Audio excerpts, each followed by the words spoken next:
ஏதோ ஒண்ணு செய்ய சொன்னா பயப்படக்கூடாது. ஃபர்ஸ்ட் ஸ்டார்டிங்ல நம்மளுக்கு கொஞ்சம் பயம் இருக்கதான் செய்யும், நம்மளுக்கு வந்து திறமை இல்லையே அப்படின்ட்டு.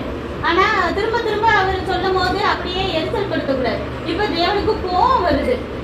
இப்போ உன் கூட பிறந்த சகோதரன் ஆரோன் அண்ணன் இருக்கான்ல, அவனை அனுப்பி விடுறேன்.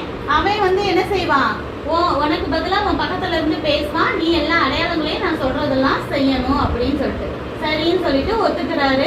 இப்ப அவர் எங்க போற, மாமனார்கிட்ட போய் நான் எகிப்து தேசத்துக்கு போயிட்டு வரேன், என் ஒய்ஃபு பிள்ளைங்களை கூப்பிட்டு பார்த்துட்டு நான் திரும்ப வந்துடுறேன்னு சொல்லிட்டு பெர்மிஷன் கேட்டுட்டு போகிறார், கிளம்பி போறாரு. சரி, அது மோசையும் ஆரோனும் என்ன செய்யறாங்க, பார்வோன்ட்ட போய் பேச போறாங்க.